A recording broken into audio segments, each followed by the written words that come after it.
And so what kind of brought you here? So what I think is there is a desire Mm-hmm. for people to really improve upon how they can be effective Right. in the workplace, Yes. in organizations, in community organizations, in church organizations, Yeah. wherever there is a need for a leadership role. Yeah. There are people who desire to be better. Yeah. So what I found was there were problems in leadership. Yes. There's the imposter syndrome. Oh my There's goodness. the aggressive leader. Yeah. There's the passive leader. And then there's the toxic leader. So Right. you're looking at all these problems that impede progress, Yeah. impede productivity, and then of course the environment itself. Yeah. And so what I do is I bring strategies to help build skills in those leaders so that those areas can be modified. Now here's how I could tell you were a teacher. Just when you were kind of categorizing those four distinct areas, I could already kind of see your skills and your wheels turning. So what I want to ask you this is, because we are here, I mean, the workplace has changed. Now it's, certain people, in particular the millennials, they're used to this kind of, I call it the little tech strategy, in which, it's kind of like, here's our assignment, and we're going to allow you to kind of manage your own time to the best of your ability, and I'm going to be somewhat of a passive aggressive leader. And then as you referred to, some people consider the old school leader, that manager that's kind of always checking your work, to be that toxic leader. And then of course you named a couple that I would kind of say fall in between. Now that we are looking at people that work from home, and we're looking at companies that are, we're having serious conversations now about even shortening the work week and the virtual stuff and all that. So how does what does the new generation of leader look like? This is a wonderful point you're making, because we think that because we work remotely, that there's no contact, no communication. Far from it. Yeah. Communication through email is critical. Yes. And that's where people need leadership. Yeah. They need to be able to know that they need to touch down with their staff. Yeah. They need to respond in an appropriate time limit. Right. And so if you have skills that help you to see that that's important and to put value on it, then your employees will value you as the leader. Now, as somebody, because a lot of times when we hear the stories of some of these people that we look at as titans of industry or leaders in whatever various fields that they are, when you kind of look at their biographies and you talk to people who knew them back when, it's usually their teachers and people like that who say, I kind of saw a little something in her, or I saw a little something in him along the way when I had them in the class. So as a person who is a trained professional educator and somebody who's had over the course of time to look at many different personalities, young personalities in their rawness come before you, what's some of the characteristics that kind of stand out as a traditional leader that's just kind of in people? So the traditional leader is going to do just what's asked of them. Yeah. The innovative leader is one who's going to think beyond the scope of what is normal, and bring in innovative ideas. Right. And so that person is going to be a thinker that's not the norm. Right. And I'm finding that is happening in our millennial crowd. Right, right. They're doing things a very different way than what we've been trained to do. And so when we want to put some emphasis on how to better that skill, right, I think you can look at some studies that show there are millennials who believe, and you can say 60% of them believe that they are not supported with leadership development. And that's a problem. Right. And the reason that that's a problem is because these are our future leaders. Yeah. These are the people who will be running our companies, running our organizations, running this country. Yes. We need to invest in them. Yeah. See, I like what you kind of said, because I kind of think about going back to, even people when I was coming up and things like that there always was this kind of idea that the leader is a taskmaster, a guy or a gal who goes out here and can complete the task, and you just kind of do it, and then everybody will kind of fall in line. But I kind of subscribe to what you just described, and that is that sometimes you just kind of think outside the box. And I think a lot of times with people, at least in the past, I think the millennials, as you point out, are kind of moving, are kind of getting it a little bit better than we did, is that when you kind of think outside the box, you're not wrong. That's okay. That you can be able to articulate and come back and still be respected and feel competent about being able to do that task. So let me ask you about this as far as being a leader. One of the other things that I think is a characteristic, I want to get your opinion, is confidence. What do you do to kind of get that confidence when you feel like you can do the task? You feel like, hey, maybe people should listen to me, but once all these eyes start looking at me and people start having these expectations, now I kind of wither a little bit. So the thing about confidence is the more you win, the more you gain confidence. I like that. So you take it one step at a time and find out what are the things that you want to do better. You can build on better much easier than you can build on deficit. Yeah, yeah. So if you're building on a strength that they already have, take the strength to the next level. Right. Now, is it okay to show a little vulnerability? I mean, do you have to be that guy that, you can't be questioned, you have to project strength, because if you dare question yourself or show a little bit of vulnerability, the whole house of cards falls down. What do you say to that? That's human nature. That is human nature. You can tell I've thought about this. The thing about that is, though, we are all human. Yes. Right. And we're all subject to make mistakes. Yeah. But being a leader is acknowledging your mistake, owning it, and then making the correction. Right. So when you show and demonstrate that you can go through that process with the people that you lead, right, then you are showing them what good leadership is. Now, I remember reading a book, and maybe you've come across it. It seems like you probably have, and it used to kind of break down like the older child, the middle child, and the younger child syndrome, and that's kind of how you fit and what your stratum was going to be out there in the world and in the business community and all that. Is there anything to that? And can somebody who might traditionally not have been a leader, somebody who might want to kind of change things around, want to reassert themselves, maybe they're starting a new career, and they say, I want to kind of go out here and now be a little bit more of a leader than I've been in the past. Can a person change? That is a great question. And I think when I think about that, I think about birth order. Yeah, that's what I'm talking about. Yeah, because I'm the only child. Okay. Yeah. And there's a real issue with being in birth order and being locked into a mindset. Yes. And that mindset is, I've never been viewed as one who could take leadership. Thank you. But I can break through that. Yeah. So I have strategies to show individuals where they can navigate that space. Yeah. Because that is not a stuck space. You can be improved in that area.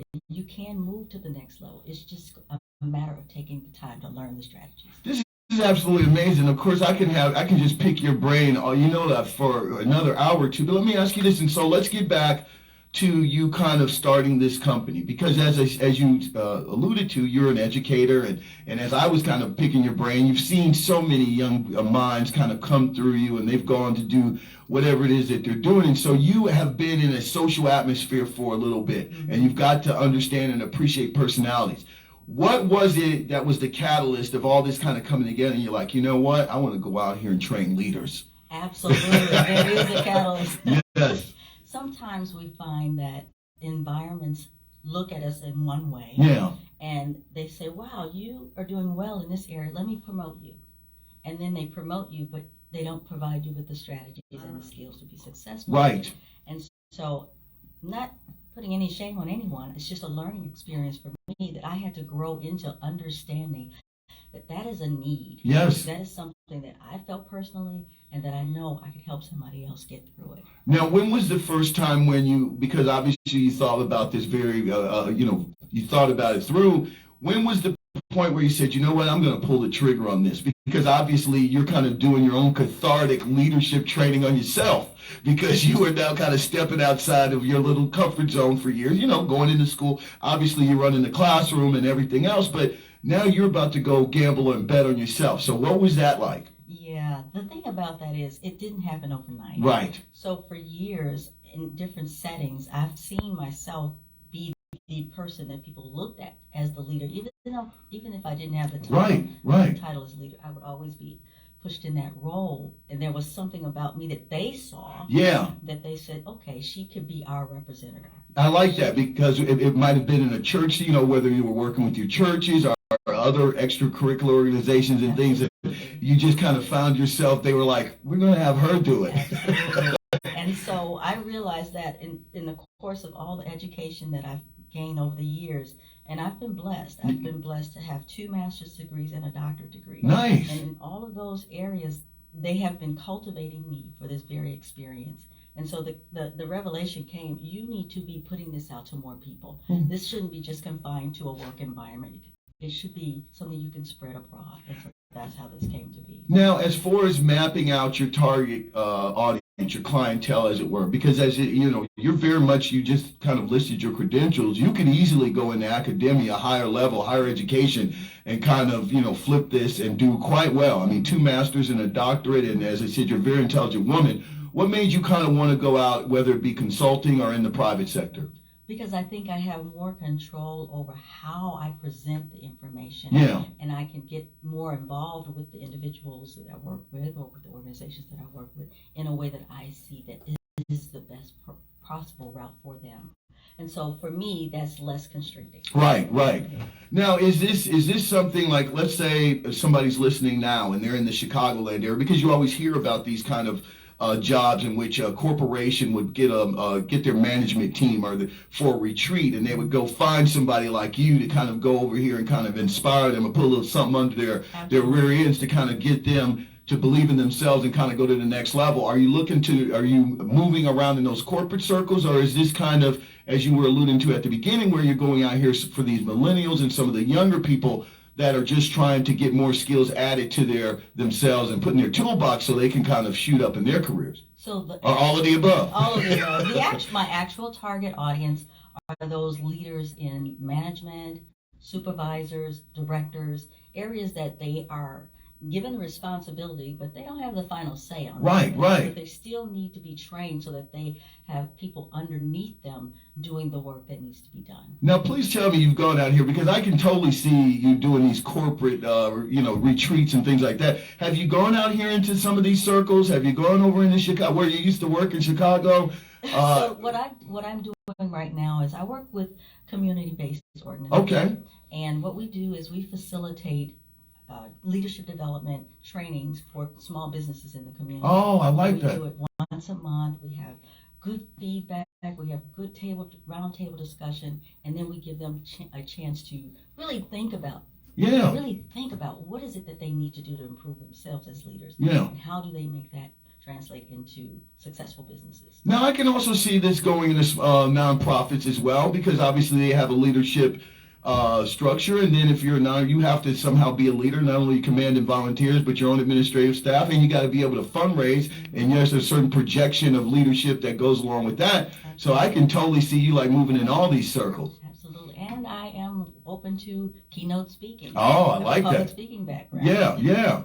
And so let me ask you this, and so, what does that look like? How does one kind of utilize your services or gain access to your talents? So they can reach me at Alston Leadership Development Services, which is Alston, ALSTON, leadershipdevelopmentservices.com. And there you will find the services that I provide, and there's also a tab that they can go to for my online courses. Oh. Now, I'm excited about the online courses. Tell us about it. So what we have for that is a once a month new course added to this platform. Yeah. So they get leadership development training independently. So if they want to work independently, they don't want to be a part of a group or class, it's a very affordable way to do it. Now, what's the timeline in your courses?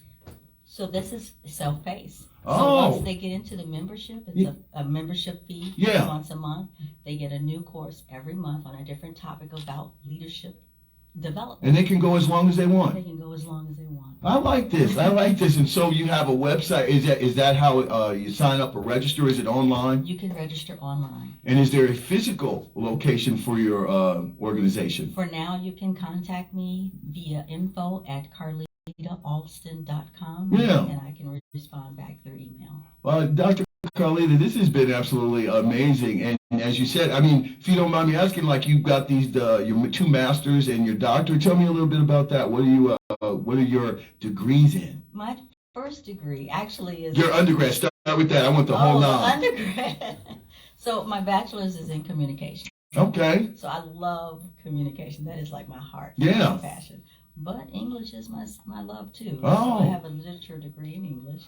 Oh my goodness! So how many undergrad degrees do you have? Just one. Okay. And then 2 graduate degrees. Okay, and 2. So your master's is in English? Master's in rhetorical communication and English literature. Oh, please explain rhetorical communications, because I do a lot of rhetoric on the show. But please. And basically, that's what it is. Everything we do is rhetorical. Yeah. Everything we do. Yeah. It has something to do with the way we think and the way we persuade. Yeah. That's all it is. You know you were built for this, don't you?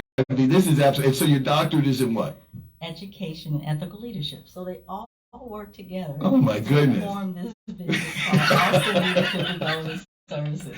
Oh my goodness, you know you got to come back, don't you? Oh, absolutely. Absolutely, and maybe one day I'll let you. We'll do some segments together because I mean this is kind of fun. You're absolutely very talented.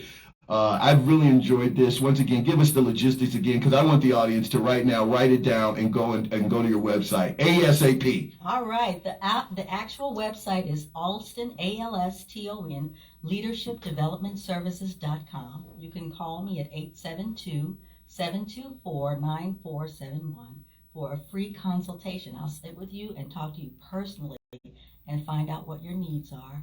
Or you can follow me on my podcast called The Elevate Her Leadership on Spotify. And new episodes come out every month, so the new one just dropped this month. Look at you.